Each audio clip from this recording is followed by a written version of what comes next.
Hi, Blair Applegate with Pacific Coast Wealth Management. Just wanted to touch base with you because I've been getting a lot of questions on a lot of different subjects, really. Presidential elections coming up, how is that going to affect the markets? Oil, where are we going with the price of oil and its effects? And next week, Britain decides whether they want to be a part of the EU or not. Those are just some of the questions I'm getting. And then today in the news, we have the Fed deciding not to raise interest rates. So there's a lot of news, and let me distill it down for you. For the last few months, bad news has actually been good news for the stock market. That's a weird world to live in, I know, and I'll explain. So a couple weeks ago, we had one of the worst job payroll numbers reports that we've had in several months, and they've been trending down. And what happened that day? The stock market went up. And what we've been seeing is when the Fed hasn't raised rates, the stock market has gone up.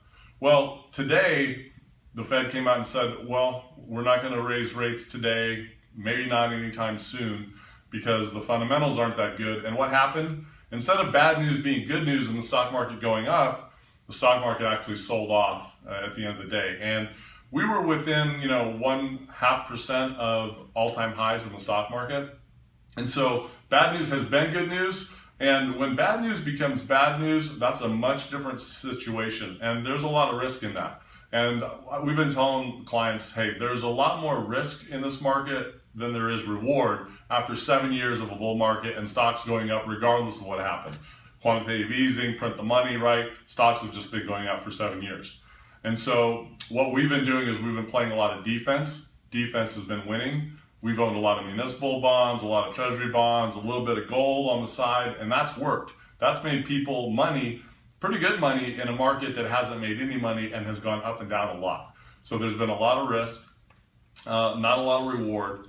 And so what I would recommend you do is if you have a 401k or an IRA or some other kind of investment account and you haven't really looked at what you're holding, you might have a lot of stocks, you might have a lot of international in there. You have to be careful, I think, in a market like this. And I would recommend having a professional sit down, look at it, review it, talk through it, because you don't want to make the big mistake of having a lot of risk in your portfolio in a dangerous market, a market at the end of its run. And that might be where we're at. So, I know everyone's got a 401k, some guy comes in, sits down, shows you how to set it up, and then you kind of set it and forget it, right?